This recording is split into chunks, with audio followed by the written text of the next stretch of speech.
Good morning, everyone. Good morning to you. Look, I hope this is finding you all well. Welcome to Solid Ground for first time viewers, listeners, watchers.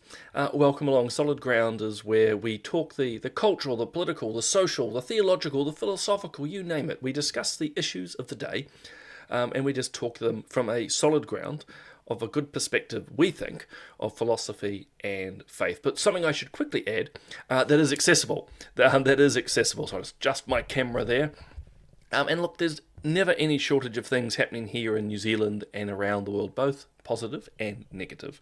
Look, know that you can comment. This is a live show, though there is one caveat with Facebook today. But know you can comment live from Family First YouTube channel, and from Family First Facebook page. Although I think today there are issues with the Family First Facebook page. Not because of anything we're doing for a change. I will just put this up. Whether you've realised or not, overnight there's actually been some significant issues with the internet. We had them actually last night with Straight Talk. So that's the panel that Bob hosts. And so there's major issues with Amazon services, which in turn means that people like us suffer problems. So we're not able to actually what they call restream this to all and every platform. So if you're seeing this on Facebook, on Family First Facebook, that is fantastic. But because of Amazon services outage, I can't actually see your comments live here in the studio. So I apologise for that. But very quickly, before I get back to this outage, very briefly, good morning to Harrison. So these are people coming through the YouTube channel. I said I'll try again a little bit later and see if I can get the Facebook up. But as I say, it's something that's actually beyond, if you will, my skills. It's this. So as I say, I don't know about yourself, yesterday Rachel was at one point trying to make a purchase in Newmarket of all places, and the FPOS was down, which does seem to actually be linked to this Amazon service. So think about this as the system in the background, which helps facilitate a lot of transactions. So everything from Snapchat, as you can read there, Reddit, Roblox, banking systems, all terribly affected. So perhaps many of us will have to exercise a little bit of patience today as we go about our work. It reminds me of, was it about 6 months ago? We had something called CloudStrike, sort of the big, God, my mind's gone blank. The firewall, basically the internet's firewall called CrowdStrike had an error in it, so it faltered. And if you might recall, everything from airlines to banks to petrol stations and everything in between went down. You couldn't make transactions. So I suppose it's a little bit of a reminder to each of us of just how wonderful the internet is, how dependent we are on it, but also how vulnerable we are when things like this happen. And as I say, with Straight Talk last night, we were delayed for about 10 to 15 minutes as Bob and the team were trying to work out what was wrong. The only problem, of course, was nothing was wrong at the Family First end. It was something much, much bigger. So to all of those logging in, again, if you're on Facebook at the moment, wonderful to have you. I'm just sorry because of that outage, I can't bring these comments live into the show. But good morning to Lynette. We've got Michael there. Good morning to you as well. Jackie there from Raitihi. Good morning. We've got Muddy Waters. Good morning. Well, depending on where you are in the country, I believe the South Island's been hit really badly again by weather. So Sandra, good to have you along. DD, always a pleasure. Good morning. Got Rose there from beautiful Taupo. Anna says it's something to do with the 3-eye atlas. That I don't know what you're referring to, I must admit. I'm going to have to look that up afterwards. And Harrison's noting it shows how dependent we are. Look, we are. I mean, God, even my microwave now is connected to the internet. There you go. If someone wants to somehow cause me trouble, you can hack into my dishwasher. But yeah, we are very, very dependent on the internet now. And I don't know about yourselves, when I was traveling recently, we were in a few places, even in America. Granted, it was rural America, where we couldn't get internet access. And at one level, it could be a bit frustrating as you were anticipating what place to stay the next night. But at the same time, wonderfully peaceful. Wonderfully peaceful. To Darren, good morning. Lovely to have you along. Nigel, good to have you as well. I think that's a new picture. I think that, and I like it too, the old coffee mug Carl, it is lovely to have you along. Good morning to you. Thank you for the message there. So as I say, always lots to talk about. So I thought I'd start with, well, firstly, something I thought was quite funny, if I can find, where is it? Oh, yes. This is to, don't know if you can see this. This was the recent suggestions that LinkedIn put on my profile. So I don't know about your good selves, but I'm on LinkedIn as well as Facebook and Instagram and Substack and all the like. But I just thought this was hilarious, that LinkedIn, these were the top 3 recommendations that LinkedIn had for me. And I felt hurt. I felt hurt because clearly LinkedIn doesn't really know me. It doesn't really know me. I don't think I would ever want to follow Keir Starmer, Mark Carney. So they're both prime ministers, Labour prime ministers in the UK and Canada, and then David Farrier, who calls himself a journalist, but really is just a propagandist, and actually a pretty terrible one at that, who uses his platforms to abuse people. So I was quite struck just how badly LinkedIn knew me. And just quickly too, because we've got Adrian's come on, better say hello to Adrian and Catherine as well. And I've got Harrison asking, he's praying that this is by the way, obviously I take comments on what I'm discussing, but if you have questions or thoughts on other things occurring, and this is a good example. So Harrison's referring to Andy Foster, he's a New Zealand First MP's cash protection bill, because there's some discussion in the current government to do away with cash, that we have a cashless society. And that's making a number of people nervous, because once you are fully dependent on a digital system, there is at least 2 red flags. One is what's just been happening, of course, in recent hours with this outage. I'm not trying to say that the Amazon services outage would directly affect your digital cash, but it could. You could see how all of a sudden you can't access any money at all.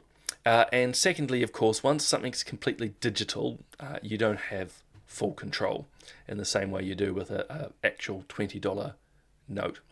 The slight caveat or nuance in all of this is, of course, so many of us happily use digital cash all the time. If you're using PayWave, for example, or your FPOS card, we use so much digitally now. But there are, I think, some rightful concerns to go, look, we'd still like some of those cash options, thanks very much. Not because people want to be doing bad things. So, because some people have argued with me, well, this is just people who are criminal and just want to pay cash under the table. I don't think it's that. The main concern is that once there is digital cash, just in the same way that there's a digital ID, it can be fully controlled by others. Catherine's noting that there was a problem at the Dunedin Stadium that went cashless, and when the system went down, people couldn't buy their chips and their beers, I would say, which could cause almost a riot. Dee Dee's noting with my LinkedIn, they clearly don't know me. That is very true. And Maddie Waters thinks LinkedIn hates me, which is quite possible as well.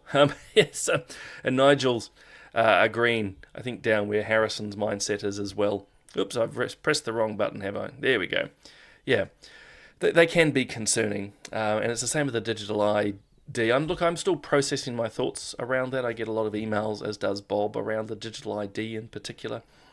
I know the crew on RCR that I work alongside have really serious concerns as well, and I think they're all valuable. I just haven't quite got my own mind there yet fully. I mean, I'm not ignorant of the problems. Something exceptionally positive. I think this is just absolutely lovely. This is Marina and Peter, something called the Buttons Project, and they unveiled I'll see if I can zoom into it for a moment for you, but they unveiled this memorial in a cemetery recently to remember the babies lost by abortion. And what's really quite striking is that this memorial, this PO, strictly speaking, incorporates about 20,000 buttons, hence where the name The Buttons Project comes from, because Marina, from her own story of abortion, which she shares, so we're not breaking any confidences here, Marina, her own abortion, her own grieving, wanted to set up something positive. And so long and short, the Buttons Project encourages men and women who have experienced abortion in some way to send in a button just a small little button, or it can be a big button, any type of button, to her. They can do it physically, they can do it as like a digital memorial. But long and short, and me being me, it's usually longer. She has, I'm seeing if I can zoom this in for you, I probably won't be able to do it very well, but she has, I wonder, is this going to work? No, I've stuffed it. Typical me, you see, you just can't trust me with these computer systems. But inside it, there we go, if I can get that just a little bit better, I know it's blocking my face out, but that's not so important. But in there is 20,000 buttons, which is really quite remarkable when you think about it, because that's 20,000 stories. Now, that's not all the buttons that she has, by the way, but that's what the memorial is about, and I'll just, there we fix that back up a little bit for you there. So yeah, I just thought it was quite heartwarming. So, you know, helped with carving, including from prisoners who were sharing their own stories. But yeah, I just think quite moving. And as I say, it's called the Buttons Project. In fact, if you are still around, tomorrow I have done a podcast with Marina, and she will be talking more about, obviously, her work, what Buttons Project is, the real change that it's made to me, or not to me, to her, and to many others. So I just think it's amazing. So she'll talk about her journey, she'll talk about how it's been supporting women and men, and then talk about this project as well. So I think that is pretty neat. The other thing, actually, I'll now we've got Carl's asked me a question. Hold on. I am so in 6s and 7s this morning, it's quite ridiculous. Actually, I will admit it took quite a bit to get things started this morning with that outage. Carl's asking about the new Labour policy of setting up this sovereign fund. Really good question. If you haven't followed it, and look, it's more of a political question. Labour's saying it's going to divert some of its tax money into what they call a sovereign fund, to be like a special,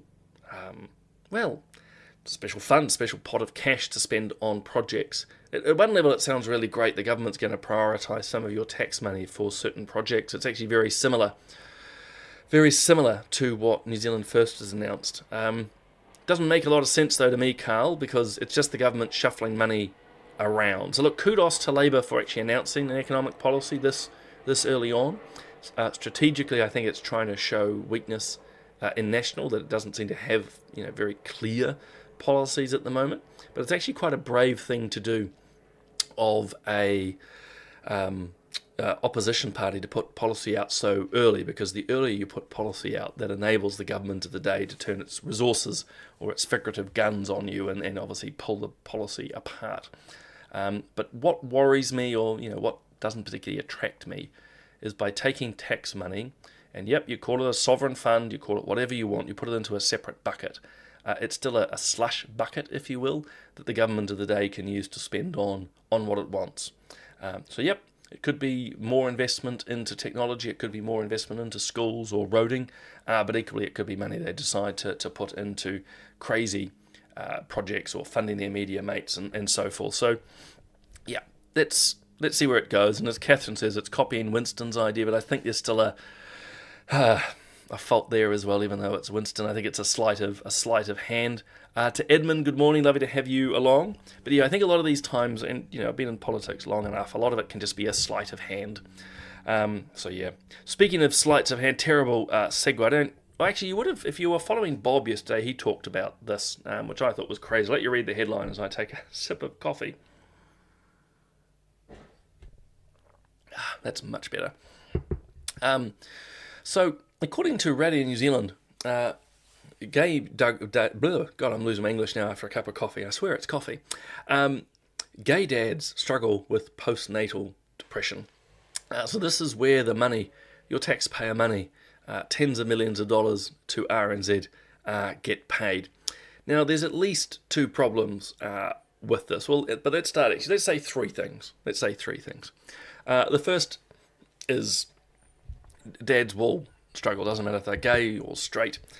There's pressures of being a young father. To be fair, I have not directly experienced them. I said the youngest was 6 when I married Rachel, so hand on heart, I have not experienced the great joys in inverted commas of sleepless nights and crying babies and so on. So the first thing is to acknowledge anyone who is a dad or acting as a dad or a father to kids is going to come with tiredness.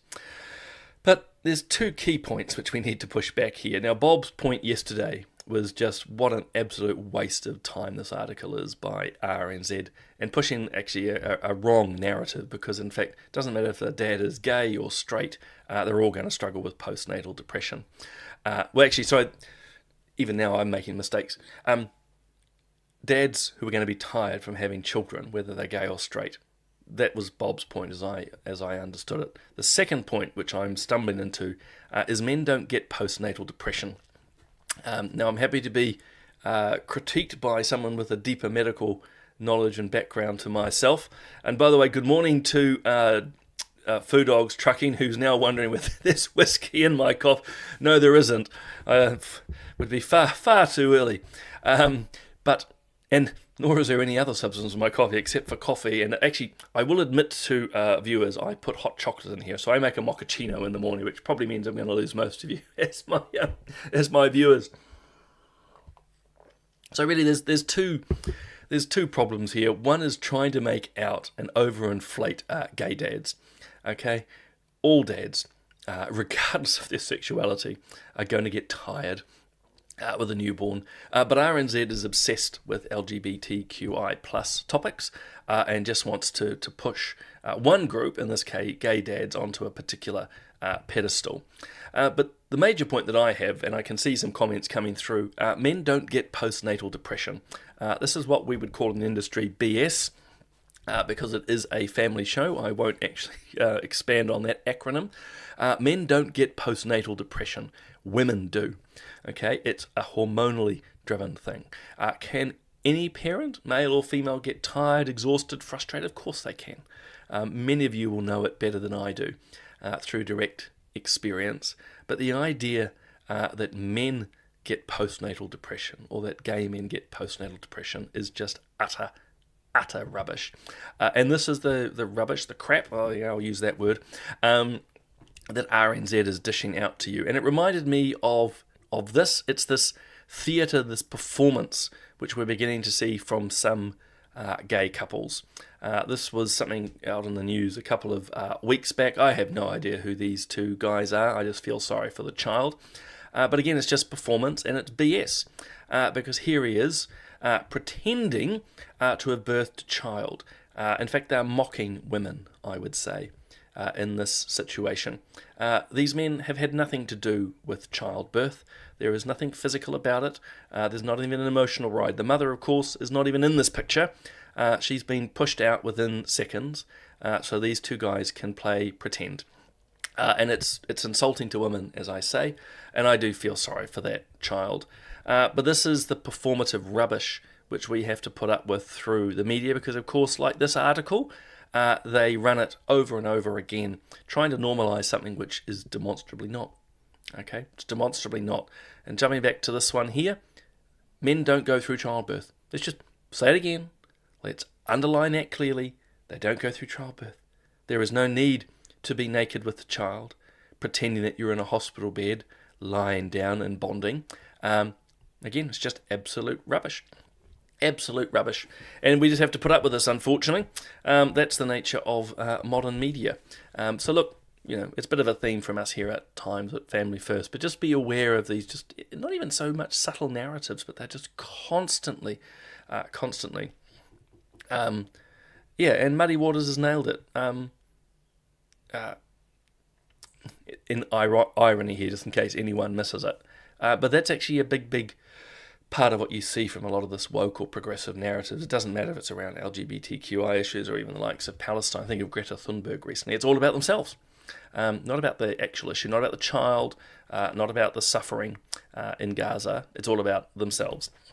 In something more encouraging, because I think it's good to be encouraging. I don't know if you have caught this yet. I'll play a couple of very short teasers if you haven't.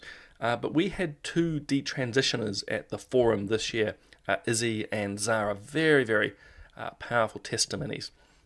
And well over now, it'll be actually much higher than this. Well over 500,000 people have viewed it. already, their videos and stories. And so really this is a bit encouragement to you guys to check it out. So I'll just quickly play the teasers, if you will, because I mean these are amazing young women here in New Zealand, who aren't into performance, who aren't pretending, who actually just want to share their stories, and it was really quite remarkable. It's almost too easy. So seeing the psychiatrist before starting the hormones, they just want to ensure that this is something you're really wanting to do, essentially, and you're not going to regret it or change your mind. They tell you side effects of the medication, like a breakdown of side effects, like the permanent deepening of the voice, how that is permanent, can't be changed or come back.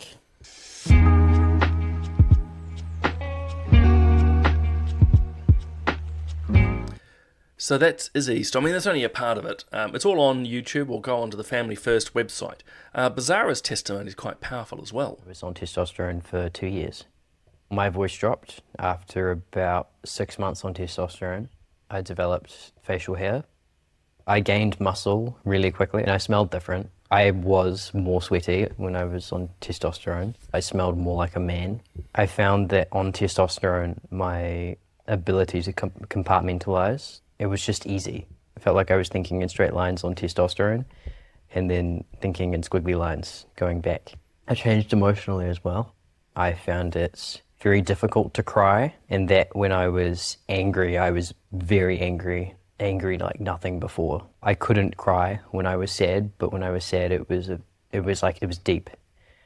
It was a depression that was really hard to get out of.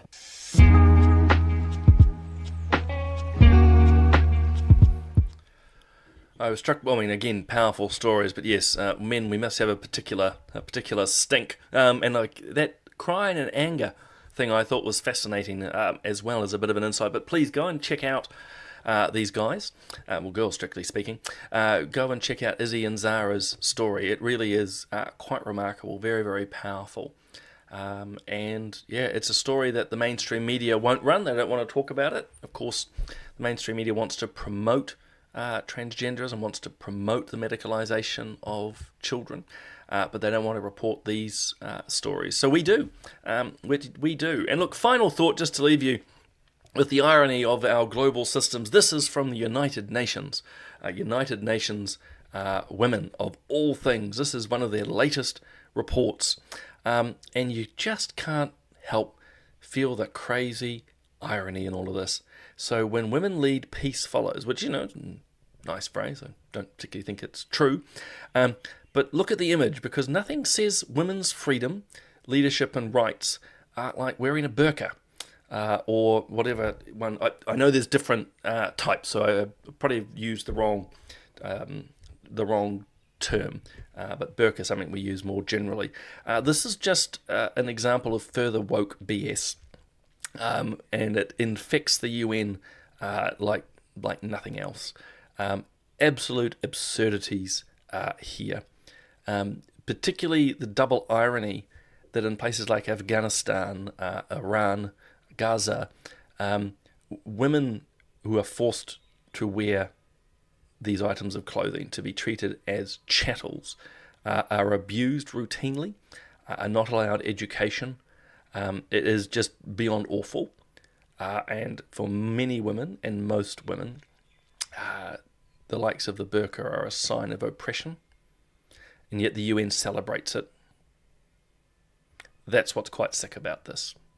It's insulting, it's woke, it's sick, and in a way it's abusive. But it just shows you how absolutely stupid the UN is. But you see it in New Zealand's TV ads as well. Again, they've got to put in certain groups and people to try and show just how virtue they are. I mean, it's that virtue signalling. But how insulting it is to many women who are forced to be treated as chattels, as nothing more than a commodity, by wearing these garbs to hide them away from the world. Because according to those who promote it, women are sexual creatures and therefore have to be hidden away as if somehow men are not.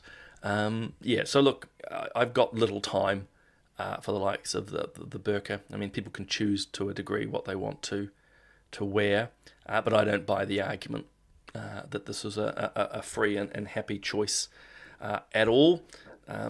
So that's probably a slight tangent of where I stand on that topic itself. But I just think it's just damn insulting of the UN to run a report like this to make a suggestion that some of the most oppressed women in the world, through a system which forces them to wear this sort of clothing and treats them as second class, if not third and fourth class citizens, as somehow a paradigm of leadership, is absurd, let alone actually the statement. Again, cheap, simple statements which really don't make much sense in the real world at all. Anyway, I've prattled on for far too long, as I normally do. I'll be back on Thursday. Know that Bob, of course, is here on every other morning. We are back. Bob's back in the country. I'm back in the country. I mentioned we've got Marina coming up on our podcast on Wednesday, which is fantastic. It's on the Buttons Project. But I've got my latest one for the next 24 hours with Dawn Hawkins, so that's around sexual exploitation. And on RCR, I've recently done an interview with Jelaine Heather. She's the new Chief Executive there at the Free Speech Union. We talk about the Broadcasting Standards Authority's giant overreach. So you can check that out. In fact, I've done a Substack on that as well. If you want to jump to substack.com, look me up or look up On Point. You'll see what I've written there. Look, there's always much more to discuss, but know that, like everything here at Family First, you can read things online, you can listen. We're now on Spotify. You can watch these things later in the show. But for now, have a wonderful, wonderful Tuesday. I look forward to seeing you guys on Thursday morning. And then, of course, on Political Playback on Thursday afternoon. But have a great one, guys.